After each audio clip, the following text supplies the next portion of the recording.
Sir depression, anxiety, stress को दूर करने की 1 मिनट की टिप बता रहा हूँ। 1 मिनट लगेगा, सिर्फ नोट डाउन कर लें आप सारे। तो सर टिप ये है, जब भी डिप्रेशन, एंजाइटी, स्ट्रेस इस जैसा कोई आपको चीज़ फील हो रही है तो कोई काबिल एतमाद शख्स ढूंढे जिस पे आप एतमाद कर सकें, जो आपके राज को राज रखे।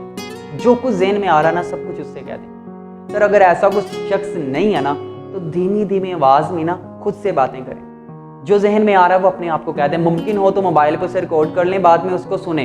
ठीक है, कुछ ही दिन की मशक के साथ आप इस चीज़ से बाहर आ जाएंगे। आपको पता है सर, स्ट्रेस और डिप्रेशन की ज़्यादातर जो किस्में हैं ना वो सिर्फ इसलिए होती हैं कि हम में कोई सुनने वाला नहीं होता, हमारी बात कोई सुनने वाला नहीं होता, कोई हमें थपकी देने वाला नहीं होता। ये नहीं कहता कि तुम फिक्र ना करो, मैं तुम्हें समझ रहा हूँ, आई कैन अंडरस्टैंड। तो सर कोई आपको नहीं समझ रहा ना, कोई बात नहीं, आपके लिए सबसे बेहतरीन दिलासा, सबसे अच्छी थपकी सिर्फ आपको